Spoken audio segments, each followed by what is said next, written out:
Okay जी, बिस्मिल्लाहिर्रहमानिर्रहीम। कल हमने डेवलप्स कैजुअल वाला प्रोसेस देखा था और उसमें हमने ज़्यादा डिटेल में नहीं गए थे, लेकिन मैंने नेटवर्क डायग्राम कैसे बनाना है और क्रिटिकल पाथ कैसे कैलकुलेट करना है, इसकी बातें की थी। बेसिकली इससे पहले हमने जो बातें अभी तक कर ली हुई हैं, मैं अगेन बार बार रिपीट करता रहूँगा और उस वक्त तक करता रहूँगा कि जब तक आप लोगों को याद ना हो जाए। इसमें हमने, इफ़ यू रिमेंबर, हमने अपना प्रोजेक्ट का प्लान वगैरह जो बनाए थे, उन प्लान्स की रोशनी में स्कोप के नॉलेज एरिया के अंदर हमने सबसे पहले कलेक्ट रिक्वायरमेंट किया। और इसके नतीजे में जब मैंने कलेक्ट रिक्वायरमेंट किया तो मेरे पास दो डॉक्यूमेंट्स आए। एक को हमने कहा रिक्वायरमेंट डॉक्यूमेंटेशन और दूसरे को हमने कहा रिक्वायरमेंट ट्रेसेबिलिटी मैट्रिक्स। इन रिक्वायरमेंट्स को सामने रखते हुए मैंने अपना स्कोप डिफाइन किया। आप इसको कह लें कलेक्ट रिक्वायरमेंट्स, यानी ये CR प्रोसेस है।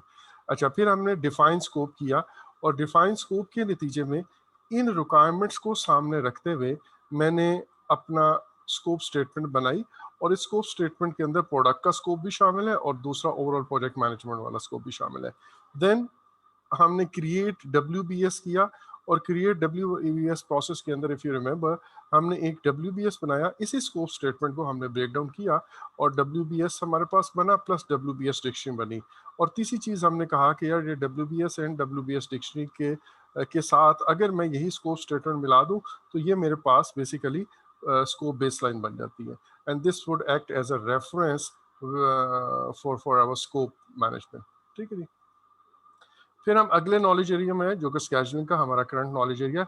और स्केजुअलिंग के अंदर हमने क्या किया, ये जो WBS के लोएस्ट एलिमेंट्स थे जिनको हमने वर्क पैकेजेस का नाम दिया था, उनको हमने ब्रेक डाउन किया इनटू एक्टिविटीज़। और उसको हमने कहा कि जी डिफाइन एक्टिविटीज़ हो गई। और डिफाइन एक्टिविटीज़ के नतीजे में हमारे पास एक एक्टिविटीज़ की लिस्ट आ गई। एक और भी लिस्ट आई जिसको हमने माइलस्टोन लिस्ट कहा, एंड प्लस कुछ और चीज़ें भी आई, बट जो मेजर आउटपुट्स हैं वो यही हैं। एक्टिविटी लिस्ट आई एंड माइलस्टोन लिस्ट आ गई। अच्छा, देन हमने इन एक्टिविटीज़ को सीक्वेंस किया और हमने कहा सीक्वेंस एक्टिविटीज़ का ये प्रोसेस है। और बेसिकली इसमें हम करते ये हैं कि उस लिस्ट को पकड़ते हैं और ये देखते हैं कि यार कौन सी एक्टिविटी मुझे पहले करनी है, कौन सी एक्टिविटी बाद में करनी है। And this would depend on the relationship and dependencies between two activities. जो एक्टिविटी पहले होगी उसको हम प्रेडिसेसर एक्टिविटी कहेंगे, जो एक्टिविटी बाद में होगी उसको हम सक्सेसर एक्टिविटी कहेंगे। और इस बेस पे हमने एक चीज़ बनाई जिसको हमने कहा नेटवर्क डायग्राम। ठीक है जी। अब ये जो नेटवर्क डायग्राम है, ये हमारे पास आ गया, जो ओवरऑल हमारे प्रोजेक्ट के अंदर जो एक्टिविटीज़ का फ्लो है वो इस तरह यहाँ पे हमने ड्रॉ करके लिख लिया। अच्छा, उसके बाद मैंने कहा कि यार अब मैं एक्टिविटीज़ का ड्यूरेशन एस्टिमेट करता हूँ। और एक्टिविटीज़ का, उसे हम कहते थे कि एस्टिमेट एक्टिविटी ड्यूरेशन।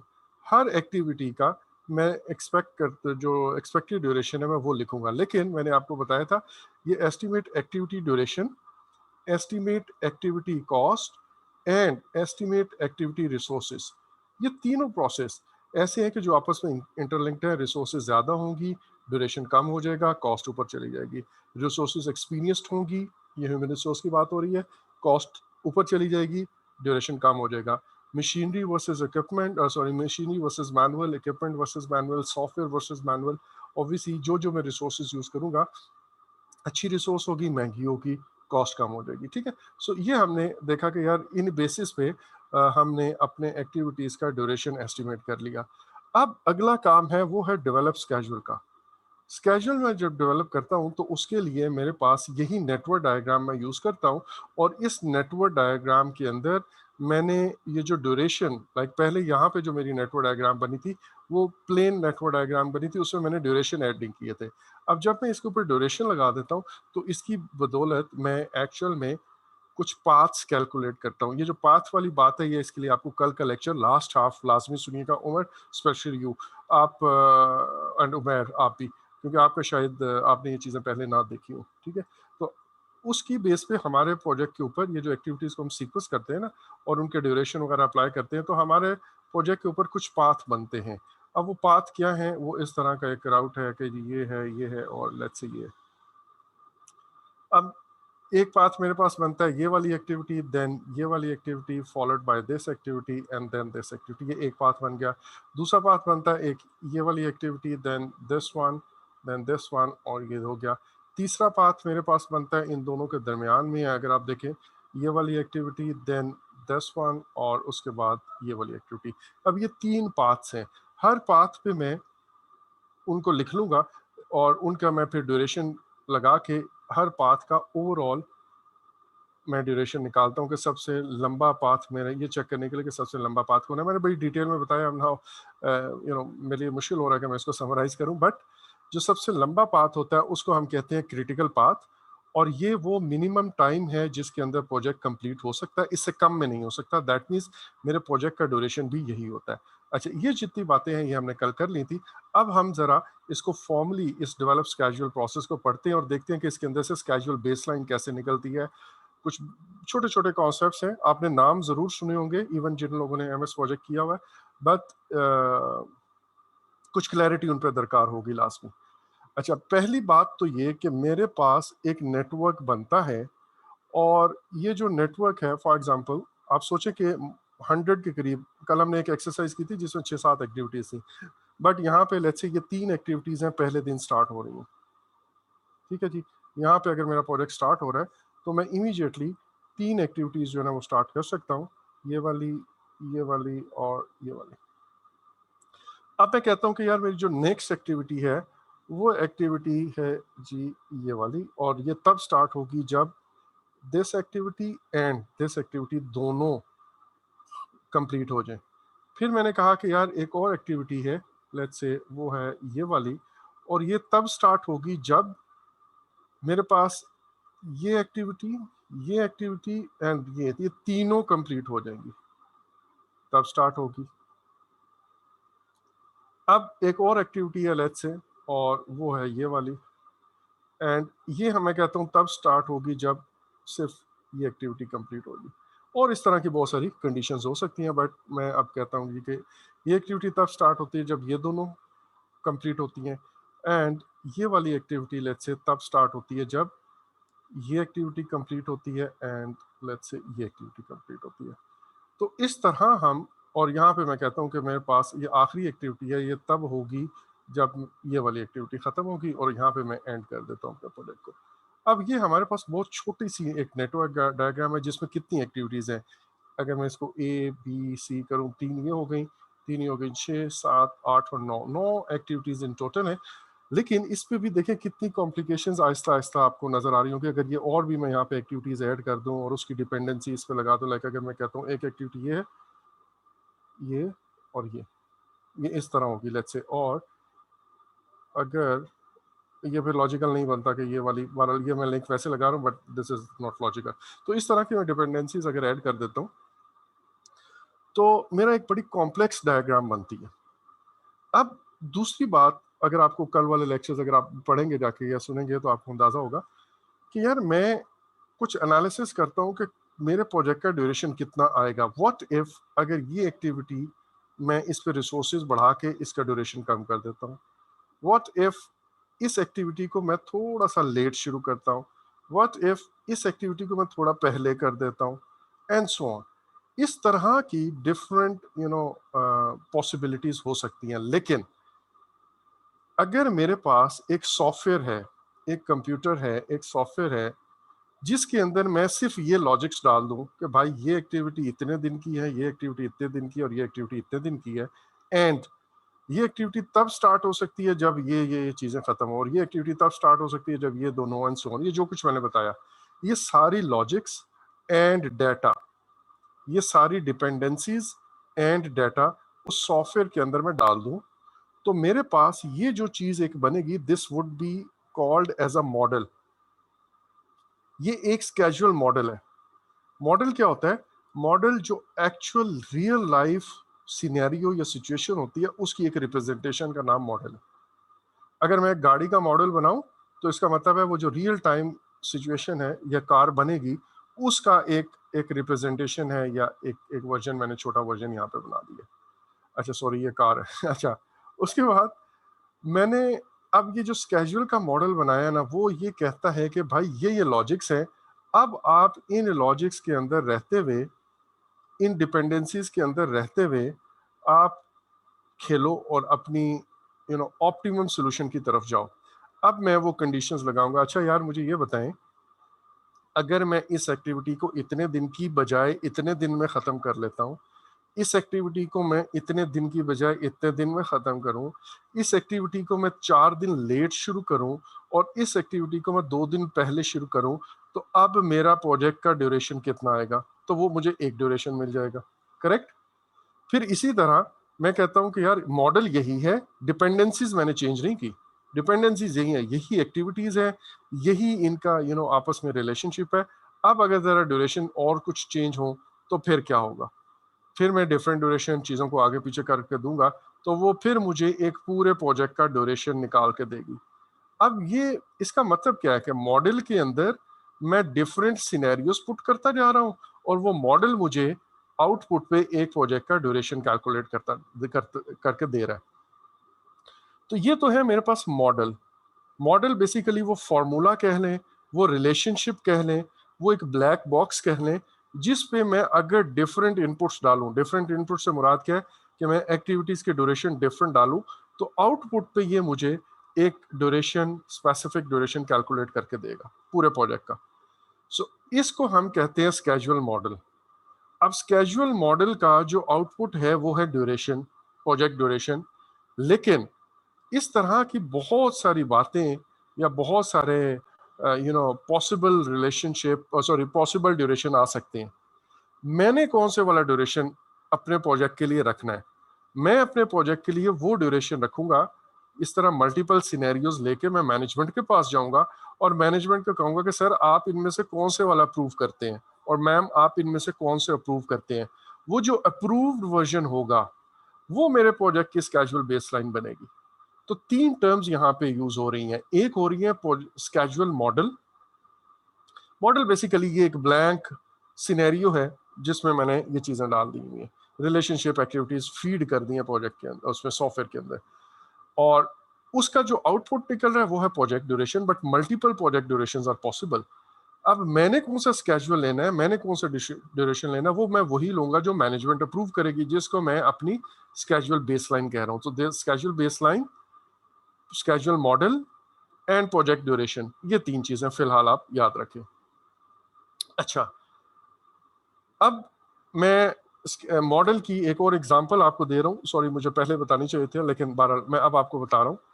अगर मैं, मॉडल क्या है? मॉडल का कॉन्सेप्ट ये है कि मुझे अगर आपका CGPA कैलकुलेट करना है, तो मैं कहता हूँ कि यार जो भी स्टूडेंट है, आप उनका क्विज 1 का जो मार्क्स हैं उसको आउट ऑफ 5 वो काउंट करें, प्लस आप उसके क्विज 2 के जो मार्क्स हैं आउट ऑफ 5 वो काउंट करें। देन जो क्विज 3 है उसके भी आप आउट ऑफ 5 मार्क्स काउंट करें। फिर आप एक असाइनमेंट जो है वो आप 5 मार्क्स की वो कंसीडर करें, प्लस आप एक असाइनमेंट जो है वो 10 मार्क्स की कंसीडर करें, प्लस 30 मार्क्स आप मिड टर्म के कंसीडर करें, प्लस 40 मार्क्स इन टोटल आप कंसीडर करें फाइनल टर्म के। और ये जो भी आपका स्कोर आएगा, लाइक ये आउट ऑफ 30 हम कह रहा हूँ, मैं 30 नहीं है, आउट ऑफ 30। सो जो भी आपका स्कोर आएगा उसको आप 100 से डिवाइड कर दें तो वो आपको टोटल लेट्स से रिजल्ट बता देगा। फिर आप अगला, इसी मॉडल का दूसरा हिस्सा ये है कि अगर तो वो स्कोर लेट्स से 85 से ज्यादा हुआ, तो मैं कहूंगा कि यार इसको A ग्रेड दे दो या 4 GPA दे दो, ठीक है। अगर उसका score let's say 82, between 80 and 85 हुआ, तो आप इसको B+ दे दो लेट्स से, और इसको 3.5 GPA दे दो, एंड सो ऑन।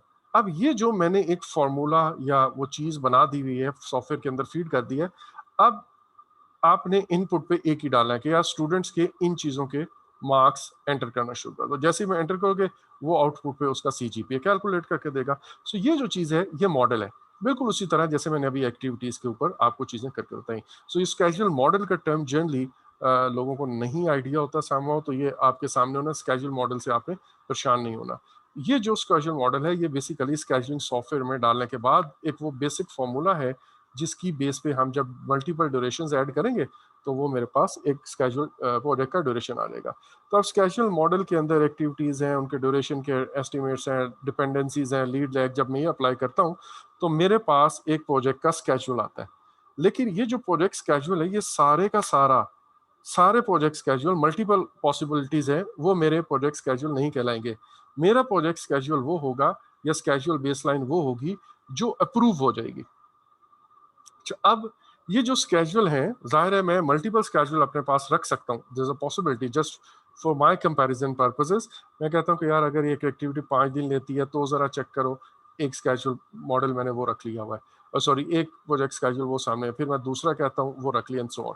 तो ये मेरे पास मल्टीपल प्रोजेक्ट स्केड्यूल हो सकते हैं। लेकिन अब ये स्केड्यूल मैं जाहिर कैसे करूंगा, आपको कैसे दिखाऊंगा? इनको मैं बार चार्ट्स की शक्ल में भी दिखा सकता हूँ, और मैं इसको माइलस्टोन चार्ट्स की शक्ल में भी दिखा सकता हूँ। Will talk about this bar charts and milestone charts, but रफली अगर मैं कहूँ, मेरे पास लेट से एक एक्टिविटीज़ की लिस्ट है, ये एक्टिविटीज़ है ए बी एंड सी, इस तरह एक लिस्ट है। और इन एक्टिविटीज़ में यहाँ पे मैं कहता हूँ कि जी ये स्टार्ट होनी है, ये मेरा डेट है, यहाँ पे फर्स्ट वीक है, वीक 1 खत्म हो रहा है, यहाँ पे वीक 2 खत्म हो रहा है, यहाँ पे वीक 3 खत्म हो रहा है एंड सो ऑन, वीक 4 खत्म हो रहा है। तो एक्टिविटी ए जो है, लेट्स से वो फर्स्ट वीक के मिड में स्टार्ट होनी है और उसने थर्ड वीक तक जाना है। तो ये एक बार चार्ट आप देखें, एक बार बना दिया मैंने। अच्छा, इसको हम गैंट चार्ट भी एक आपने नाम सुना होगा, ये गैंट चार्ट की शक्ल में मैं आपको इस वक्त बता कर दिखा रहा हूँ। और भी तरीके हैं, बट फॉर द टाइमिंग आप ये समझे। दूसरी एक्टिविटी में कहता हूँ यहाँ से लेकर यहाँ तक जा रही है, तीसरी एक्टिविटी भी इसी वक्त शुरू होती है लेकिन जल्दी खत्म हो जाती है एंड सो ऑन। तो ये मेरे पास एक शक्ल हो सकती है। और दूसरा है, मैं कहूँ यार ये बहुत ज़्यादा मेरे प्रोजेक्ट के ऊपर कोई 100+ एक्टिविटीज़ है, मैं कहता हूँ कि यार ये एक्टिविटीज़ की टर्म्स ना बताओ, इसी तरह मुझे ज़रा माइलस्टोन की टर्म्स बताओ। मैं कहता हूँ ठीक है, ये वीक 1, वीक 2, वीक 3, वीक 4, और यहाँ पे मैं माइलस्टोन सिर्फ बता देता हूँ। लेट्स से यहाँ पे हमारा दूसरे हफ्ते में कोई मेजर माइलस्टोन है, कोई मेजर की इवेंट है। माइलस्टोन जल्दी ये डायमंड सॉफ्टवेयर के ऊपर ना डायमंड शेप में ऐसे रिप्रेजेंट हो रहे होते हैं। अब मैं पूरी एक्टिविटीज नहीं बता रहा, मैं सिर्फ और सिर्फ माइलस्टोन्स यहाँ पे ड्रॉ कर रहा हूँ। ठीक है, top management would be interested in milestones only. वो नहीं बताएगा जी अच्छा ये एक्टिविटी प्लान की थी, ये आपका प्लान था, और लेट्स से यहाँ यहाँ साथ में आप एक और कलर में एक्चुअल कर रहे हो कि एक्चुअल प्लान इतना था, एक्चुअल अभी तक इतना हुआ है, बाकी ये वाला पार्ट रहता है। इसी तरह ये प्लान इतना था, अभी इतना हुआ है और बाकी पार्ट रहता है। इसी तरह ये प्लान इतना था और ये इतना हुआ और बाकी रहता है। तो वो सारे इसमें इंटरेस्ट नहीं होंगे कि हर एक्टिविटी की प्रोग्रेस देखूं, वो सिंपली माइलस्टोन्स में होगी। आप कहोगे कि सर ये माइलस्टोन अचीव हो गया, ये माइलस्टोन अचीव हो गया, ये अभी रहता है। तो वो टॉप मैनेजमेंट माइलस्टोन लेवल पे रहता है। एनीवेज, जो अप्रूव्ड वर्जन है प्रोजेक्ट स्केड्यूल का, जैसे मैंने कहा, that would be known as baseline, schedule baseline. और ये वो होगा वर्जन स्केड्यूल का या स्केड्यूल मॉडल का वो वर्जन जिसके अंदर हम, जब वो अप्रूव हो जाएगा तो फिर कोई बेसलाइन सॉरी कोई चेंजेस नहीं कर सकेंगे, बल्कि इनफैक्ट हम इसकी चेंजेस तब कर सकेंगे जब हमने कोई चेंज रिक्वेस्ट वो इनिशिएट की और वो अप्रूव हुई, अदरवाइज नहीं। सो चेंज रिक्वेस्ट के बाद या प्रॉपर जो आपका चेंज मैनेजमेंट सिस्टम है उसको फॉलो भी किए बगैर आप यहाँ पे इस बेस लाइन में फिर चेंजेस नहीं कर सकेंगे वंस अप्रूव्ड। अच्छा जी, अब स्केड्यूल बनाने के लिए मुझे क्या कुछ चाहिए? आसान अल्फाज में, मुझे वो सब चाहिए जो मैंने अभी तक बनाया। मसलन मेरे पास एक्टिविटीज़ की लिस्ट होनी चाहिए, जी बिल्कुल होनी चाहिए। मेरे पास माइलस्टोन की लिस्ट होनी चाहिए, बिल्कुल होनी चाहिए। मेरे पास एक्टिविटीज़ के दरमियान जो डिपेंडेंसीज हैं, जिनको मैंने कहा था सीक्वेंस एक्टिविटीज़ के अंदर, मैंने उन एक्टिविटीज़ को नेटवर्क डायग्राम की शक्ल में लिया था। तो नेटवर्क डायग्राम होनी चाहिए, बिल्कुल होनी चाहिए। हर एक्टिविटी का ड्यूरेशन का एस्टिमेट होना चाहिए, जी बिल्कुल होना चाहिए। सो ये सारी चीज़ें मेरे पास होंगी, और भी इसके अलावा बहुत सारी हैं, लेकिन ये सारी मेरे पास होंगी तो ऑब्वियसली। अच्छा, स्केड्यूल मैनेजमेंट का प्लान होना चाहिए, बिल्कुल होना चाहिए। वो जो स्केड्यूल बेस लाइन है, वो जो WBS और वो सारी चीज़ें हैं, हम बिल्कुल होनी चाहिए। कोई कंस्ट्रेंट्स तो मैनेजमेंट ने ही नहीं इम्पोज किए हुए, तो इसका मतलब क्या है? कंस्ट्रेंट्स कहाँ लिखे होते हैं? अजम्पशन लॉ के अंदर अजम्पशन एंड कंस्ट्रेंट्स दोनों होती हैं, वो मैं ले लूंगा एंड सो ऑन। तो मेरे पास ये सारे इनपुट्स होंगे तो मैं अपना स्केड्यूल डेवलप कर सकूंगा। अच्छा, और बाकी वो आपको वो जो OPAs वगैरह है, हिस्टोरिकल रिकॉर्ड्स हैं, सिंपल प्रोसीजर्स हैं, लेसन लर्नड है, वो सारे का सारा आप यूज करोगे। फिर वो प्रोजेक्ट मैनेजमेंट प्लान के अंदर स्केड्यूल मैनेजमेंट प्लान भी आपको चाहिए होगा, स्कोप बेसलाइन भी आपको चाहिए होगी, एक्टिविटी लिस्ट और उनके एट्रीब्यूट्स भी चाहिए होंगे, माइलस्टोन की लिस्ट है, अजम्पशन लॉग है, और फिर आपने किस सीक्वेंस में इन एक्टिविटीज को करना है, दैट मींस नेटवर्क डायग्राम, और इसी तरह जो एक्टिविटीज के ड्यूरेशन एस्टिमेट है वो भी चाहिए होंगे।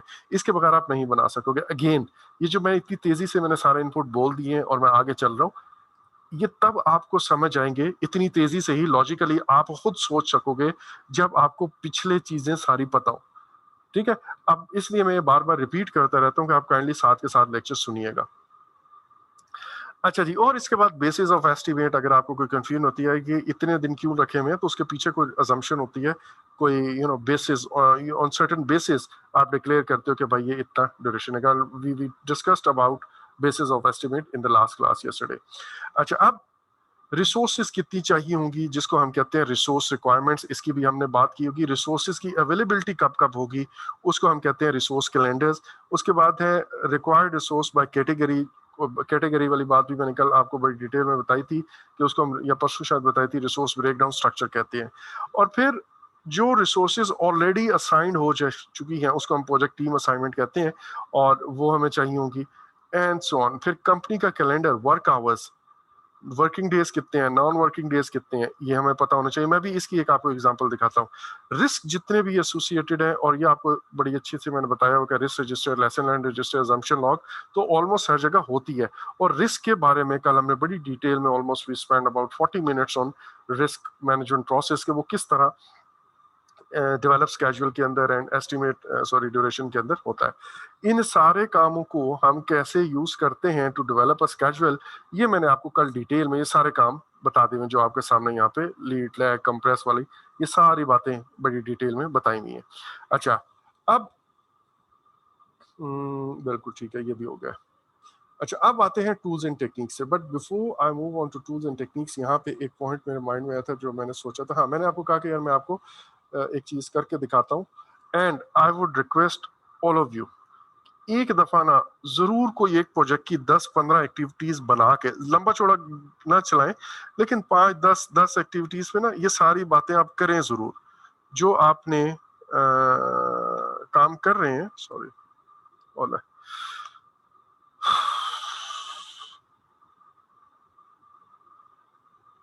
ओके, शुक्र। अच्छा, ये वही वाला है, और इसको बाद में करता हूँ। अच्छा, अब हमने क्या कहा कि यार लेट्स से ये मेरा, मैं ज्यादा एक्टिविटीज पे नहीं जा रहा, और मैं कहता हूँ कि सिर्फ इतनी ही एक्टिविटीज हैं, लेट्स से, बाकी मैं सब डिलीट कर रहा हूँ, उसको एडिटिंग कर रहा। लेट्स से जी हमारे पास ये एक WBS का वर्क पैकेज है, ठीक है, और यहाँ पे उसके अंदर 1.1 एक एलिमेंट है, और 1.1 के फर्दर आगे ये तीन आए हैं, 1.1, 1.2, अच्छा, और फिर आखिरी वाले के फर्दर ये दो है। अच्छा, दूसरे वाला मेरे पास इसी 1 के नीचे जो है वो 1.2 है, वो मैंने लिख दिया, and 1.2 one so on. Next 1.2.2, अच्छा जी, सॉरी,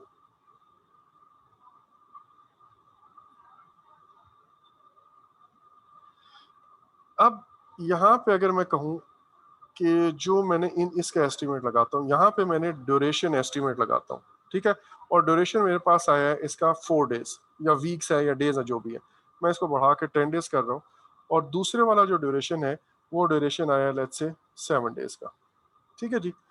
अब 7 डेज एक काम पे लग रहा है और 7 डेज दूसरे पे लग रहा है, बट इन टोटल, और सॉरी 10 डेज दूसरे पे लग रहा है, टोटल 1.2 पे मेरा 10 डेज ही लगेगा, जो ज्यादा वाला है ऑब्वियसली। मतलब आप देखें यहाँ पे एक चीज यहाँ पे स्टार्ट हो रही है और यहाँ पे खत्म हो रही है, तो ये एक्टिविटी 7 डेज तो है, बट 10 डेज ही इसका टोटल इन दोनों का मिला के ड्यूरेशन आ रहा है।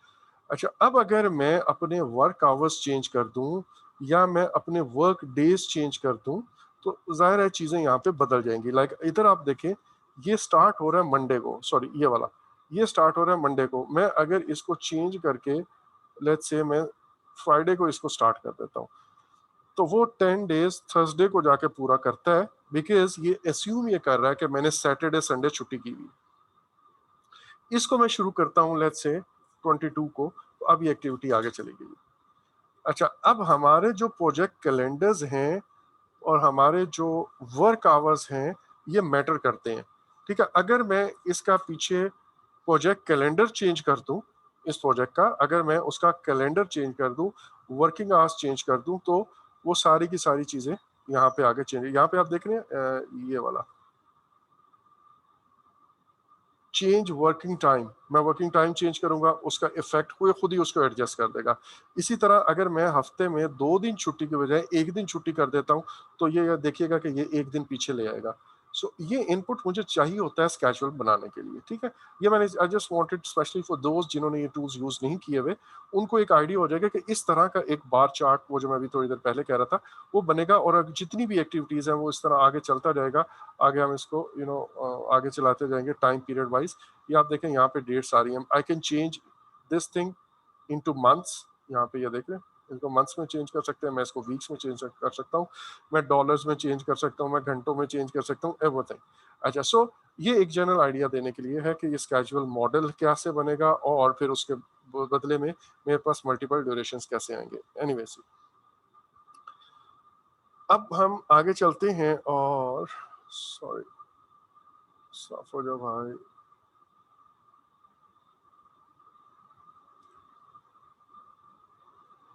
अच्छा, अब हमें स्केड्यूल बनाने के लिए क्या क्या चाहिए, बेसिकली वही जो स्केजुलिंग का टूल है, टूल स्केजुलिंग टूल, टूल के बारे में मैंने आपको कहा था। Tool generally mean software, generally project management के अंदर या अदरवाइज भी। टूल का मतलब ये है कि आप मैनुअली नहीं कर रहे, you are using some software या सम हेल्प। अच्छा, अब और फिर हम कैलकुलेशंस करते हैं कि वो बेस्ट स्केड्यूल हमें कौन सा है जो मिल जाए। जैसे मैं कह रहा था, लीड अप्लाई करके, लैग अप्लाई करके, एंड मल्टीपल चीजें। यहाँ पे एक वर्ड लिखा हुआ है मोंटे कार्लो। ये सिमुलेशन जो है ना, ये हम बताएंगे, मैं आपको बताऊंगा रिस्क मैनेजमेंट के जब हम चैप्टर पढ़ेंगे उसमें। ये जिस तरह मैंने एक स्केड्यूल मॉडल बनाया है ना, इस स्केड्यूल मॉडल को यूज करते हुए हम एक चीज करेंगे, और वहां से मेरे पास मोंटी कार्लो के थ्रू एक एस कर्व बनेगा। ये एस कर्व हमने कल देखा था एक जगह पे, जहाँ पे हमने प्रोबेबिलिटी चेक की थी कॉस्ट की, अगर आपको याद हो। जिन लोगों ने, जो लोग थे कि जी 75% प्रोबेबिलिटी होनी चाहिए कि जो भी मेरा गिवन बजट है या अप्रूव बजट है, उससे प्रोजेक्ट कंप्लीट हो, तो वो बजट क्या होगा। तो हमने यहाँ पे वो 50 मिलियन निकाला था। उस वक्त सिर्फ दानिश ही थे गालबन, और हमने ये काम किया था। तो ये एस कर्व कैसे आता है, ये एस कर्व बेसिकली इसी मोंटे कार्लो सिमुलेशन से आता है, and will talk about this in detail. ये बहुत अच्छा टूल है, बहुत मतलब आप कहने स्पेसिफिक है, लेकिन इसको आप समझिएगा जरूर। अच्छा, और इस तरह मेरे पास हमारा ये स्केड्यूल बन जाता है। और स्केड्यूल कैसे बनता है, हमने सारी बातें की। अब हम आते हैं टूल्स एंड टेक्निक्स की तरफ, डेवलप स्केड्यूल की। जो पहली टूल एंड टेक्निक है वो है क्रिटिकल पाथ मेथड। दूसरा है स्केड्यूल कंप्रेशन की कुछ टेक्निक्स हैं, रिसोर्स ऑप्टिमाइजेशन की कुछ टेक्निक्स हैं, व्हाट इफ एनालिसिस है, और उसका एक और वर्जन है मोंटे कार्लो एनालिसिस। ऑब्वियसली जब मैं आता हूं तो उसमें डिटेल में बात करेंगे। और फिर एजाइल के अंदर कोई रिलीज प्लानिंग है तो वो कैसे है। So let's start with the critical path method.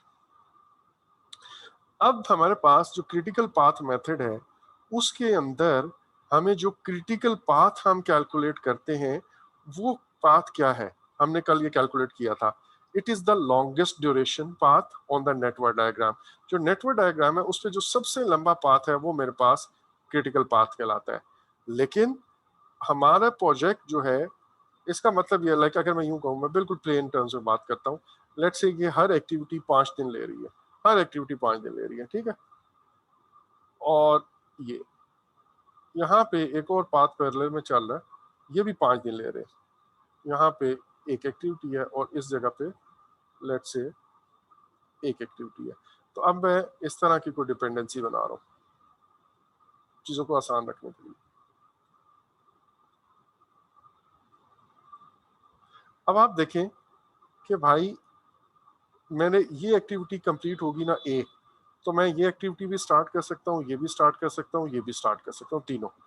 अब ये तो 5 दिन में खत्म हो जाएगी, बट हम अपनी एक आखिरी एक्टिविटी नहीं शुरू कर सकते, क्योंकि हमारी आखिरी एक्टिविटी तब स्टार्ट होगी जब ये भी खत्म हो, और ये तब खत्म होगी, सॉरी स्टार्ट होगी जब ये वाली खत्म हो। तो बेसिकली 5 दिन में मैंने ये एक्टिविटी खत्म तो कर ली, बट मैं एंड पे नहीं जा सका। वाई? बिकॉज हमारा ये वाला जो पाथ है, ये वाला, ये लॉन्गेस्ट पाथ है। जब तक ये वाली चीजें कंप्लीट नहीं होगी, हम आखिरी एक्टिविटी कंप्लीट नहीं कर सकते। सो ये जो इस केस में जो क्रिटिकल पाथ होगा वो ये वाला होगा, जिसमें 5 + 5 + 5 मेरे पास 20 डेज आ जाएंगे। अच्छा, अब जो नॉन क्रिटिकल पाथ है उसके ऊपर मेरे पास मार्जिन है, मैं चाहे तो ये एक्टिविटी एक दिन में शुरू कर लूं, चाहे दूसरे दिन कर लूं, चाहे तीसरे दिन, चाहे चौथे दिन, चाहे पांचवें दिन, चाहे छठे दिन। छठे दिन से ऊपर नहीं जाऊंगा क्योंकि 6 डे से लेकर फिर आगे 5 डेज हो जाएंगे, तो मैं बिल्कुल इसके साथ बराबर में पहुंच जाऊंगा और यहाँ पे अगली एक्टिविटी। अगर फिर मैं इससे ऊपर जाता हूँ तो मेरा ये वाला पाथ क्रिटिकल पाथ बन जाएगा, क्योंकि लॉन्गेस्ट पाथ फिर वो होगा। सो प्रोजेक्ट का इस नेटवर्क डायग्राम पे longest path is critical path, but it is the shortest possible time और it is the earliest possible time जिसके अंदर प्रोजेक्ट कंप्लीट हो सकता है। दूसरी बात, the earliest end the latest it can be completed, ये बात भी मुझे क्रिटिकल पाथ से मिलती है। अब ये जो अर्लीस्ट और लेटेस्ट एक्टिविटी का स्टार्ट है and earliest and latest project का कंप्लीट का स्टार्ट है, इससे रिलेटेड कुछ बातें हैं। और मैंने कल आपको एक टर्म बताई थी फ्लोट की, कि हम फ्लोट से आगे बातों को शुरू करेंगे। अच्छा, ये क्रिटिकल पाथ की डेफिनेशन है, we have already covered this in detail. Network diagram, ये वाली नेटवर्क डायग्राम कल हमने बनाई थी, अगर आपको याद हो, यहाँ पे हमने बनाई थी, सॉरी अगेन याद नहीं हो, आप नहीं थे। नियर क्रिटिकल पाथ का भी टॉपिक मैंने कल आपको कवर किया था, लेकिन अब अगली बात आती है फ्लोट या फ्लेक्सिबिलिटी की। और मैंने ये कहा था कि जो फ्लोट है उसका एक दूसरा नाम स्लैक भी होता था, बट अब ये टर्म यूज नहीं होती है, फ्लोट ही यूज होती है। फ्लोट से मुराद क्या है, जैसे अभी मैंने आपको कहा कि एक एक्टिविटी है, ये एक्टिविटी ए है और इसका ड्यूरेशन है 5 डेज। ये एक्टिविटी जब खत्म हो तो मैं एक्टिविटी बी भी स्टार्ट कर सकता हूँ और मैं एक्टिविटी सी भी स्टार्ट कर सकता हूँ और मैं लेट्स से एक्टिविटी डी भी स्टार्ट कर सकता हूँ। ठीक है जी। अब एक्टिविटी बी और सी जब खत्म होगी तो एक्टिविटी ई स्टार्ट हो सकती है, और एक्टिविटी डी जब खत्म होगी तो एक्टिविटी एफ, और ये दोनों जब खत्म होगी लेट्स से तो मैं आगे जी कर देता हूँ। ठीक है, ये दोनों। अब मेरे प्रोजेक्ट का जो लॉन्गेस्ट पाथ है वो क्या होगा, वो जाहिर है इनके ड्यूरेशन पे डिपेंड करेगा। ये 4 डेज है लेट्स से, ये 6 डेज है, ये 7 डेज है, हम यूं कर लेते हैं। अब आपके ख्याल में मैं सिर्फ इस एक्टिविटी के 5 दिन में एक्टिविटी ए कंप्लीट हो गई, 5 दिन में खत्म हो गई, मैंने फौरन ही बी शुरू कर दी और फौरन ही सी शुरू कर दी। क्या जब ये 4 डेज में एक्टिविटी बी खत्म हो जाएगी 4 डेज में, तो उसके बाद मैं एक्टिविटी ई स्टार्ट कर सकता हूँ? Obviously no, I have to wait जब तक सी भी खत्म ना हो जाए, तब तक हम ई स्टार्ट नहीं कर सकते। इसका मतलब क्या है कि मैं एक्टिविटी बी 4 दिन में खत्म करने के बाद 3 दिन फिर वेट करूंगा एक्टिविटी सी के स्टार्ट होने का। इसका मतलब यह है कि मेरे पास एक मार्जिन निकलता है 3 दिन का। मैं चाहूं तो एक्टिविटी बी को थोड़ा सा आगे एक दिन लेट शुरू करूं, दूसरे दिन लेट शुरू करूं या तीसरे दिन करूं, 3 दिन का मार्जिन है। उसका इस एक्टिविटी के स्टार्ट पे कोई इफेक्ट नहीं होगा। ठीक है जी, उसका इस एक्टिविटी के स्टार्ट पे कोई इफेक्ट नहीं होगा अगर मैं 3 दिन के अंदर अंदर इसको रह के लेट करता हूं। ये जो 3 दिन है इसको हम कहते हैं फ्लोट। लेकिन यहाँ पे एक कॉन्सेप्ट और निकला, वो क्या है, वो ये है कि एट द अर्लीस्ट मैं एक्टिविटी बी को कब स्टार्ट कर सकता हूँ, एट द अर्लीस्ट, बहुत भी जल्दी करूं तो मैं आफ्टर 5 डेज, क्योंकि जब तक एक्टिविटी ए शुरू खत्म ना हो मैं एक्टिविटी बी को स्टार्ट नहीं कर सकता। तो एट द अर्लीस्ट इसका जो स्टार्ट टाइम है वो मे बी 5 डेज है, और एट द अर्लीस्ट इसका फिनिश टाइम क्या है, 5 + 4 9 डेज। ये मेरे पास जो अर्लीस्ट स्टार्ट है और अर्लीस्ट पॉसिबल फिनिश है, इसको हम early start date and early finish date कहते हैं। लेकिन भाई मैं इसको लेट भी तो कर सकता हूं विदाउट इफेक्टिंग एक्टिविटी ई। एक्टिविटी ई के को इफेक्ट किए बगैर, उसके स्टार्ट को इफेक्ट किए बगैर मैं इसको लेट भी कर सकता हूँ। मैं कितना लेट कर सकता हूँ, मैक्सिमम भी करूं तो मैं ये 5 + 3 8 डेज पे जा सकता हूँ, मैक्सिमम भी 8 डेज पे। 8 डेज पे स्टार्ट करूंगा तो इसका ड्यूरेशन 4 दिन है, ये 12th डे पे जाके खत्म होगा। अब ये जो 8 डे है ये इसका लेट स्टार्ट है, that means latest an activity can start. कम से कम जल्द से जल्द करूंगा तो 5 दिन है अर्लीस्ट स्टार्ट। लेट से लेट कितना कर सकता हूं विदाउट अफेक्टिंग द नेक्स्ट, वो मैं कहूंगा 8 डेज। और लेट से लेट फिनिश कब कर सकता हूँ, 12 डेज। देखिए 5 डेज इसके और 7 डेज इसके, 12 डेज, तो ये दोनों अब एक साथ खत्म होगी। तो एक अर्ली स्टार्ट होता है और एक अर्ली फिनिश होता है, इसी तरह एक लेट स्टार्ट होता है और एक लेट फिनिश होता है। ये बात आपको समझ आ गई जी? ये आपने जो पीछे डायग्राम बनाया था डे 5 पे खत्म हो रहा है तो अगली डे 6 पे नहीं शुरू होगी? हाँ, ये मुझे पता था आप ये पूछेंगे।